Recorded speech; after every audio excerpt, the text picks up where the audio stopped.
I am vengeance. I am the night. I am Batman!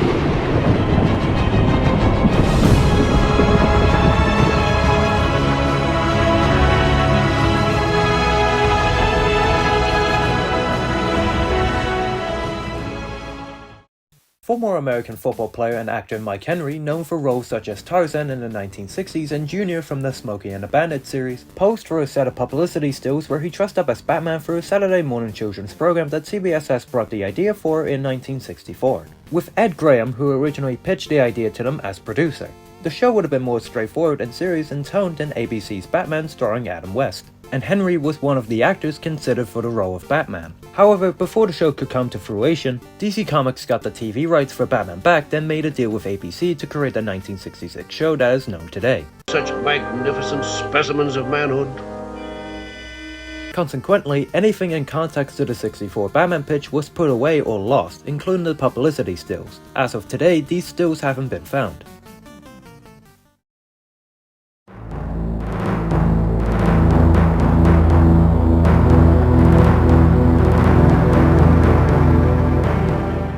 After Spawn and his publisher, Image Comics' creation in 1992, the series experienced a massive amount of growth in just a short amount of time. So much so, in fact, that in 1994, Image Comics partnered up with DC Comics to publish two Batman and Spawn crossovers: Batman and Spawn, War Devil, published by DC, and Spawn and Batman, published by Image. Presumably due to the success of these comics, a third crossover titled Spawn and Batman Inner Demons was announced in 2006 but was never released. The story would have been written and inked by Spawn series creator Todd McFarlane and penciled by McFarlane's longtime collaborator and future Batman artist Greg Capullo. According to McFarlane in a 2015 Facebook post, for a variety of reasons, mostly on my shoulders, the book never got off the ground, but a few pages and promo pieces were done for it. While he never goes into plot details in that post, the official salutation from when the comic was announced reads, "It's been over a decade since their first meeting. The Dark Knight and the even darker one, but this time perhaps the most dangerous meeting of all. A battle for our hero's very soul's insanity. Sure, Batman knows how to fight the Joker, Spawn and the Clown, but what if Spawn had to deal with Batman's legendary nemesis? And for that matter, is Batman really capable of fighting a true demon from hell? Two great heroes must face each other's greatest villains." Currently, Todd McFarlane has released 3 pieces of art intended for the comic, and despite the previous comics being collected into the Batman and Spawn The Classic Collection on November 15th, 2022, there seems to be no interest from Image or DC in releasing the remaining production materials.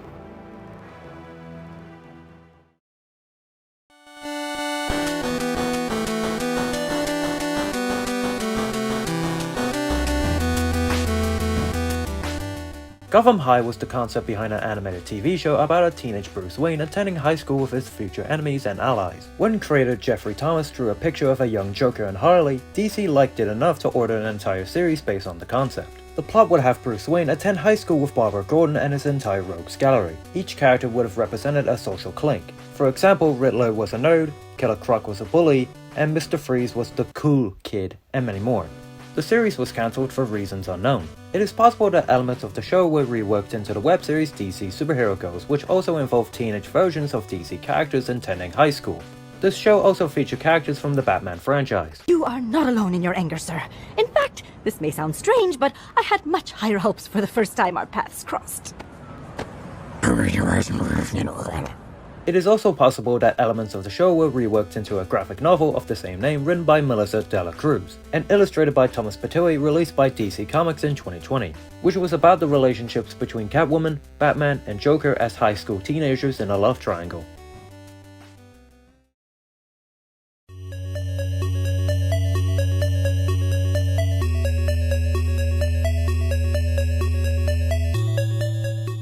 Batman Fights Dracula was a 1967 Filipino parody comedy film directed by Leo D. M. Diaz and written by Bert R. Mendoza. The film stars Jing Abalos and Dante Rivero as the main characters respectively. As the name suggests, the movie centers around a battle between cult figures Batman and Dracula. It is considered by many to be one of the most sought-after lost Asian films of all time. Very little information on the film has surfaced other than standard production details such as cast and crew, although at least one person has undertaken a personal search effort for the film, which ultimately went unfulfilled. That is until a great amount of new information surfaced on the Filipino blog Pelikula ATBP. The story concerned a mad scientist named Dr. Sorba who, after repeatedly being defeated by Batman, finds a way to resurrect the wicked Count Dracula, control him, and even make him stronger, rendering him invincible towards traditional ways of killing him, such as Christian crosses. After tracking down Sorba at his underground fortress, Ruben, a character based on Robin, and the beautiful Marita manage to kill the evil Doctor by somehow turning the vampire against him. Although the blog post clarifies the plot and provides a great number of photos, none of the footage from Batman Fights Dracula has been found. A similar looking film titled James Batman is often mistaken as being Batman Fights Dracula, but James Batman is a different movie altogether, though it is a Batman parody film from the Philippines. Notably, the film marks the second of 3 films that center around a showdown between Batman and Dracula, the first being Andy Warhol's Batman Dracula, and the third being the 2005 animated film The Batman vs. Dracula.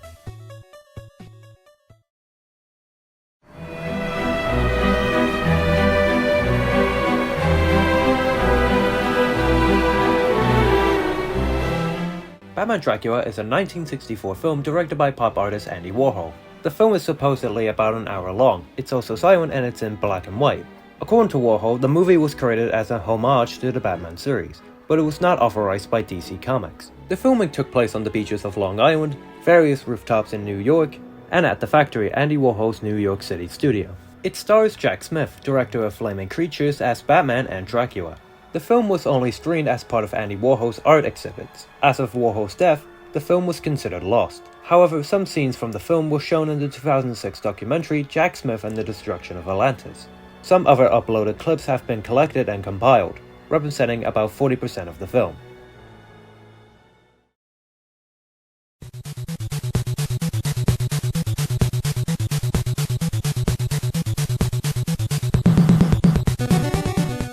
Batman Forever is a 1995 superhero film directed by Joel Schumacher and produced by Tim Burton, acting as a standalone sequel to 1992's Batman Returns. The film follows Batman as he defeats Two-Face and the Riddler. The original film was intended to follow in vein of the first 2 Batman movies by being an overall darker film. The film that was released was lighter in tone when compared to the other 2 Batman movies, though Joel Schumacher had directed a longer and darker version of the film. Warner Bros. Had since confirmed the existence of the darker version of Batman Forever, though as of now there are no plans to release it. Two-Face kills his psychologist, writes that Bat must die in blood, escapes from Arkham Asylum, and Dr. Burton finds the psychologist gagged and bound. Dr. Burton's overall role as a character is reduced. In the opening scene where Two-Face addresses the crowd in a helicopter, the line "If the Bat wants to play, we'll play!" was cut from the film but was featured in the theatrical trailer.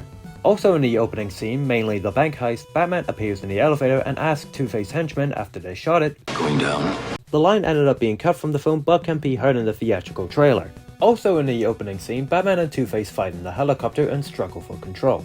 During this, Two-Face accuses Batman of You're a killer too, and you know it! a reference to the fact that in the previous 2 films, Batman and Batman Returns, Batman kills a lot of people. Two-Face gets away by parachute after Batman notices he locked to the steering wheel into position. This scene exists in the rough cut on the 2005 special edition DVD. After the Wayne Enterprises meeting, there would have been an extended sequence featuring a conversation between Bruce and Alfred as he travels through the tunnel connecting Wayne Tech and the Batcave.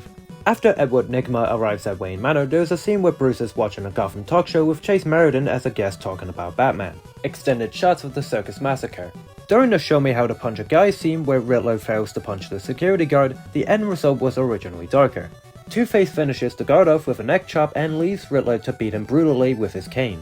Extended scenes of Riddler and Two-Face in Riddler's lair. The raid on Wayne Manor was supposed to be a lot longer and more violent, and an extended fight scene between Robin and Two-Face on Claw Island. On July 2nd, 2020, 10 days after the death of film director Joel Schumacher, writer Mark Bernardin tweeted, "I have it on very good authority that a 170-minute cut of Joel Schumacher's Batman Forever exists. Warner Bros. Is unsure if there's any hunger for what was described to me as a much darker, more serious version. So should Warner Bros. # release the 2000 cut?" Implying that more scenes from Batman Forever may exist. But it's not been confirmed until Variety reported that a source close to the movie confirmed the film's existence and that the extended cut was way darker than the cut that was released in 1995, which was 129 minutes. Then on July 9th, 2020, Warner Bros. Confirmed the extended cut's existence and also confirmed the extended version is darker than the one that was released in 1995, but also say that they have no plans to release it and are unsure if any of the footage remains. On April 10th, 2021, the film's writer Akiva Goldsman revealed in an installment of On Story 1102 that he recently saw the 170-minute cut of the film, confirming that the cut is still intact. And Batman Forever, which people really like, and by the way, Batman Forever sort of still has a renaissance coming. I really am interested to see whether the original cut of Batman Forever comes out, because I got to see it recently, the first one, which was referred to as Preview Cut 1. And it was really dark. It was a pretty psychological exploration of guilt and shame. In episode 401 of his podcast, Fat Man Beyond, uploaded on June 8th, 2023, Kevin Smith said that he had a copy of the Schumacher cut, promising to review it in his live show episode of the podcast on June 19th. Tina, hey man, can I tell you something else? You know what I got a copy of? Batman Forever, the fucking Schumacher cut. Ooh. I've watched it. It's longer.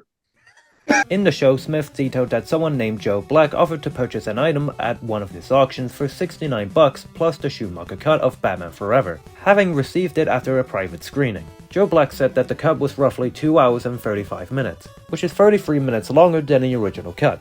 Smith detailed that he planned to screen the Schumacher cut for free after his live shows on July 1st and August 25th. Then on July 1st, the film was screened for the first time to the public at Smart Cinemas in Atlantic Highlands, New Jersey. Since the screening, none of the cut scenes outside of what was released in 2005 have been made available to the public.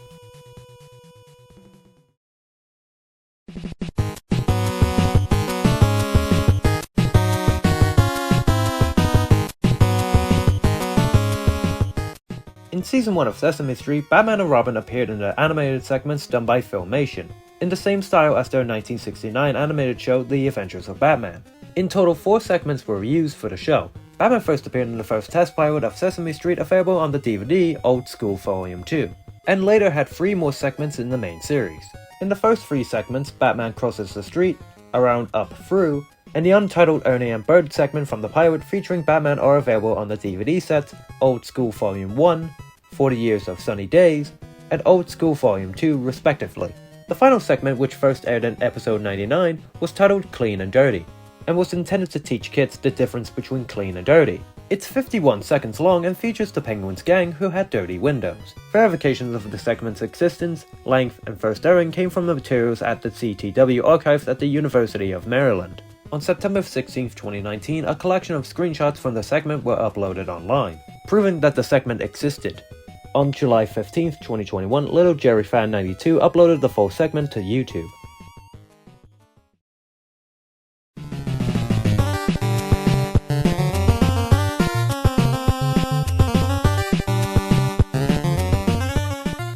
Batman and the New Robin is an unproduced animated television series by Nelvana. Pitched in the late 1980s, the proposed show would have starred Bruce Wayne and Jason Todd. In the decade since, pieces of the pitch have surfaced online. It remains unclear how much work went into the project before it was abandoned. As an unproduced series, Batman and the New Robin was never formally announced. It first came to light in the late 1980s as a series bible for a Nelvana-produced Batman series written by Baby Long 5's J. Michael Straczynski was uploaded onto a bulletin board system called XQNet. The document, dated March 8, 1988, was preserved and shared in 2016 by Critical Blast's R.J. Carter. Inside it contains the pilot script alongside outlines for 4 additional episodes. Straczynski also created character profiles for series-specific roles and those from other Batman media. Canadian artist Michael Forner shared 3 pieces of concept art of the titular heroes on his Flickr account in 2012. He stated that Nelvana lost the rights to Batman and instead focused efforts on the Beetlejuice series, which premiered on ABC in September 1989. Later that year, DC Comics animation contributor Bruce Timm revealed that Bob Kemp had worked on the project.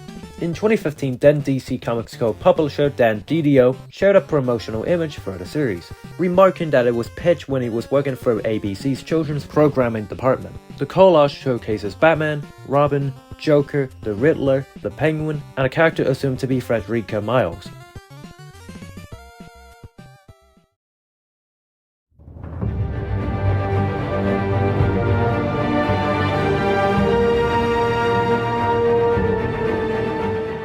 A solo film starring Ben Affleck as Batman was first announced in October 2014, with Affleck entering negotiations to direct and co-write the screenplay with comic book writer Jeff Johns in July 2015. By March 2016, Affleck and Johns had finished the first draft of the script. which was mostly an original story that was specifically influenced by the graphic novel Arkham Asylum, A Serious House on Serious Earth, the comic book storyline Nightfall, and the video game Batman Arkham Asylum, with the film being primarily set in, well, Arkham Asylum itself. The film would have also explored the death of Batman's first Robin, Dick Grayson, which was hinted at in the previous film, Batman v Superman: Dawn of Justice. Next month, Affleck was confirmed to be directing the film. In January 2017, Chris Terrio turned in a rewrite of Affleck and John's script, with Affleck announcing that he would be stepping down as director that same month. Affleck did this after he was not able to get the script where he wanted it to be. By February 2017, Matt Reeves has signed on to replace Affleck as director. After reading a copy of Affleck's script sent to him by Warner Bros., Reeves decided to rewrite the film from scratch as Affleck's take was totally valid, but not the film he wanted to make. Set after the events of 2017's Justice League, the film would follow Batman as deadly assassin Deathstroke tries to destroy his life because Deathstroke believes Batman is responsible for his son's death. Deathstroke would do this by killing those close to the Dark Knight, and also by causing a mass breakout at Arkham Asylum to try and wear Batman down, with the film's climax featuring a battle between Deathstroke, Batman, and Batgirl on the streets of Gotham City. The film's events would have been set up in a cut Justice League post-credit scene that featured Lex Luthor revealing Batman's secret identity to Deathstroke. This post-credit scene would be later included in the 2021 film Zack Snyder's Justice League. Warner Bros. And DC Studios seem to have no interest in releasing the script for the Affleck version of the film. However, a variety of plot details have been revealed via interviews with Deathstroke actor Joe Manganiello. In 2022, Keith Christiansen released a lot of concept art he made for this version of the film on his Instagram and ArtStation. Jay Oliva also tweeted out a storyboard featuring Deathstroke that same year.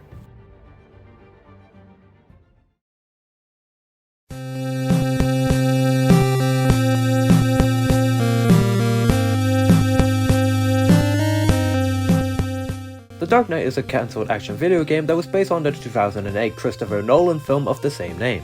It was unofficially announced in the summer of 2007 to be developed by Pandemic Studios as an open-world game. The game's existence was unofficially confirmed by actor Gary Oldman on July 17, 2008. Oldman, who played the character Lieutenant Jim Gordon in the film, was set to reprise his role in the game. In an interview, he mentioned that the game was in the works, and that the developers were working hard to create a seamless action game. Oldman also said that a lot of effort went into getting Batman's gliding abilities to work fluidly and smoothly. The video game, I saw a tiny little piece of it. They're trying to get it so that when he's gliding, that it's a sort of, there's a feeling in it that you've never really felt before, that the game doesn't stop and start. They're trying to build it in to the system, almost like watching the film. He didn't mention release dates or publishers, but anonymous sources stated that the game was a secret project between EA and Pandemic Studios and that it was set to be released for the PlayStation 3 and Xbox 360. Development was handed to Pandemic Brisbane, but soon ran into problems as many of the senior developers had never worked on such a game. To begin with, when the staff began working on creating the Batman game, they were not informed until months into the project that it was supposed to be creating a tie-in for the Dark Knight. This led to them having to scrap most of what they had completed up to that point. Additionally, the game engine for the Saboteur was chosen, but was troublesome as it proved not to suit an open-world game. Regardless, development continued, but engine updates only made the game worse. The addition of a HDR lighting solution that took 7 months to implement, for instance, caused the game's frame rate to slow down to 5 frames per second and crashed the development hardware within minutes of loading.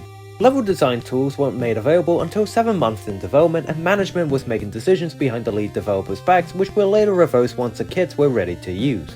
Pandemic brought more people in, mostly through private contractors, to help finish the game, but it was clear that it wouldn't be completed in time to coincide with the film's release in July.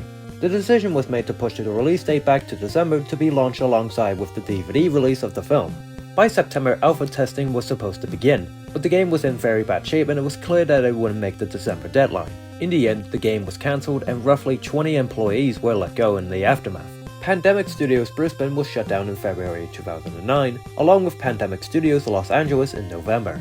The cancellation led to The Dark Knight being the only Batman film to be never given a video game adaptation. Despite its troubled development, very little is known about the gameplay itself. Screenshots of in-game environments were leaked in January 2009, but no playable prototypes or gameplay videos have surfaced since then. Due to the closure of the studio, it's possible that the remains of the game are either left completely abandoned or destroyed. Eventually, in 2009, an open-world Batman title would be released as Batman Arkham Asylum, developed by Rocksteady Studios.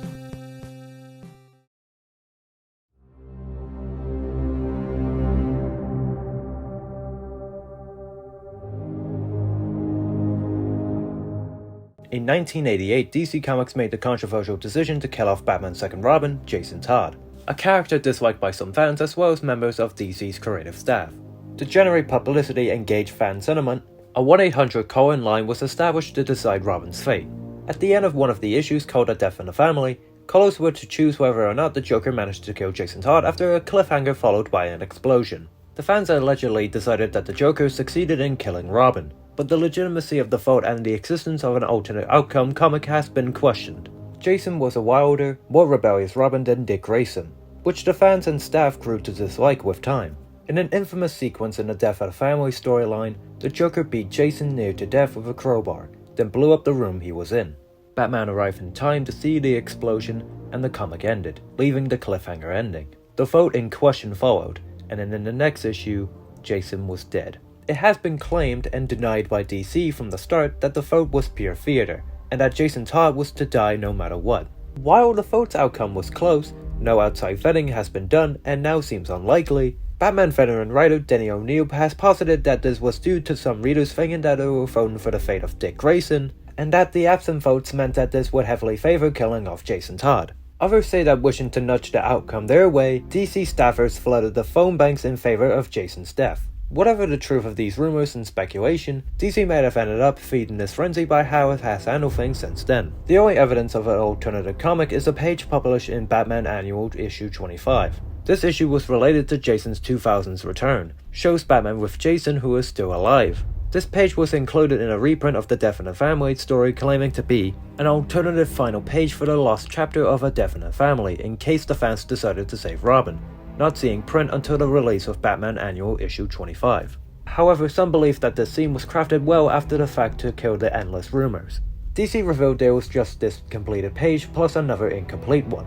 Of the second one, only one clear panel has been released. On December 12, 2023, DC Comics released the official Batman A Death in the Family issue entitled Robin Lives. The issue contains the alternative outcome that Jason Todd may have had from 1988 if fans had voted for Todd to live, and it even contains the original inking for the pages that were previously known to be from the issue.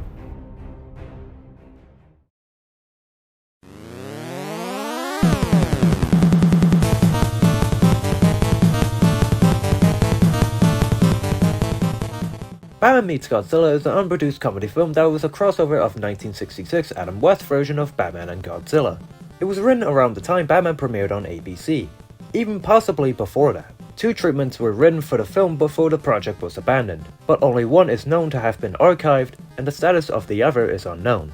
Commissioner Gordon and his daughter Barbara are on vacation aboard a cruise ship in the Far East. Commissioner is on the trip so he can scout police facilities in the Orient, and Barbara is coming so she can reunite with her old college friend Reiko Hamamoto. Everything is going well until an enormous tidal wave falls over the ship and capsizes it. The giant wave turns out to be the work of Klaus Finster, a German meteorologist who moved to Japan. In his secret lair hidden under Mount Fuji, Klaus claims that he has control of the entire weather, and will destroy Japan unless he is given $20 million in gold. Gordon decides that there is only one way to stop Klaus from destroying Japan: calling Batman and Robin. It turns out that Finster doesn't control the weather, however he instead controls Godzilla. When he learns that Batman and Robin are coming to stop his evil plans, he flicks a switch that allows Godzilla to escape and start rampaging Japan. Finster also creates an android clone of Count Dreidel, a friend of Batman, to fight the duo. After the android Dreidel is defeated, Batman and Robin run into Commissioner Gordon and the Japanese cops. Batman thinks Godzilla is involved in the destruction of the city, so they watch a few clips of Godzilla vs King Kong, confirming that Godzilla is behind the destruction. Batman and Robin decide to wait before going to defeat Finster, and Bruce Wayne and Dick Grayson get into trouble. A kabuki show turns into sword fighting chaos after the actors on set ambush the duo. Reiko Hamamoto ends up getting decapitated in the chaos, but ends up being a robot built by Finster. After escaping, the hero duo decides to meet and fight with Klaus, but end up in a car chase that includes a taxi torture chamber slowly filling up with toxic gas. The heroes almost suffocate before Barbara as Batgirl arrives to melt the taxi door. Batman finds Godzilla in Takeda, and his report on this helps him earn the Japanese government's trust. Then they follow Godzilla to Osaka and build a machine that recreates a maiden call for Godzilla. The trio drives to the overpass to block Godzilla's way. Once they're there, they battle Finster, who slips off the building and falls to his demise. During the fight, Godzilla grabs Batgirl, so Batman activates the Godzilla maiden call and it causes him to throw Batgirl far away. Batman climbs up Godzilla and straps an explosive to his back, causing him to fly all the way up into orbit. In 1962, Toho released Godzilla vs. King Kong, which was a huge financial success. They wanted to have another success by making a crossover film with another popular American property. However, the film did not get off the ground as William Dozier declined to make it as a sequel to the 1966 film, and to decrease the film's chances of being made at the time. The TV series ratings would rapidly decline as it went on, causing it to be cancelled. The American treatment of the film is held in the University of Wyoming, but the Japanese treatment, written by the then current writer of the Godzilla films, Shinichi Sekizawa, is nowhere to be found. It will likely never surface due to the new incarnations of the Godzilla series, the end of 1966 Batman series, and the death of Adam West.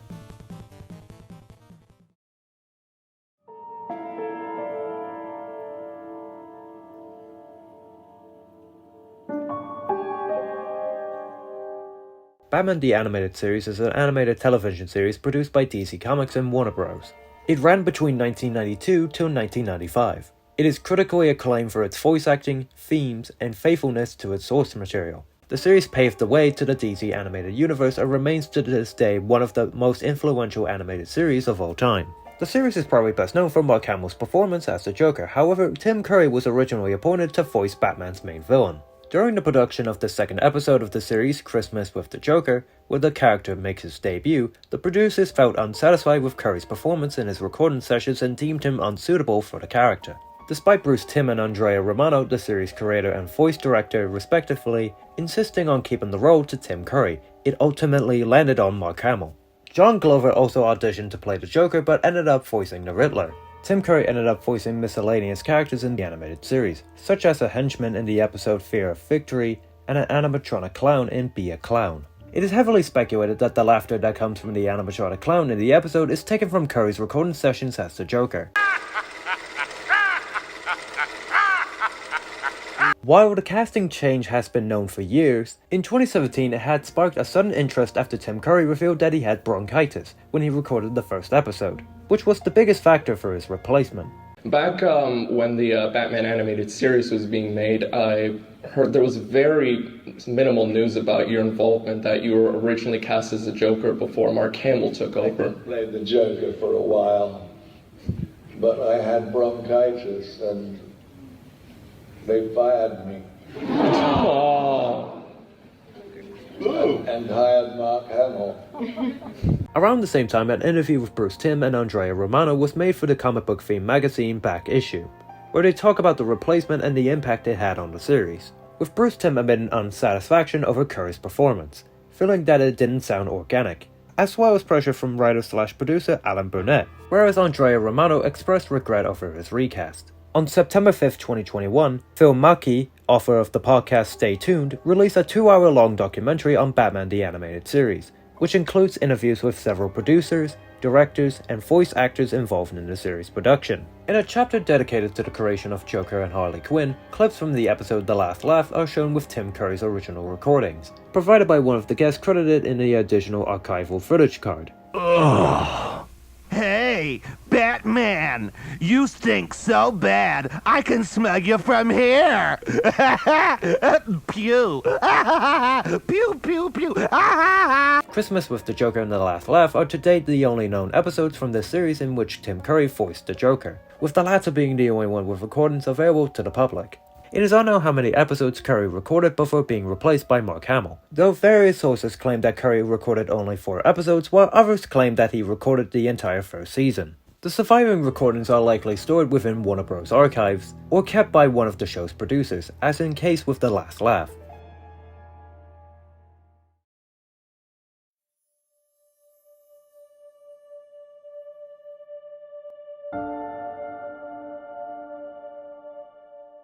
The development on the Batgirl solo film first began in March 2017 when filmmaker Joss Whedon signed on to write, direct, and produce the film. But by February 2018, Whedon had departed the project after not being able to come up with a story for the project. Birds of Prey writer Christina Hudson was then brought on in April 2018 to write a new screenplay for the film, and was anticipated to start constructing the film's screenplay after completing her commissions on a different ongoing DC film at that time, The Flash.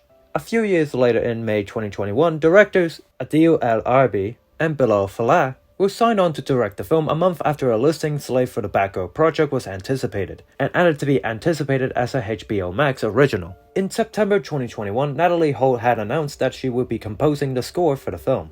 The film began production in Glasgow, Scotland on November 30th, 2021, with filming officially wrapping on March 31st, 2022.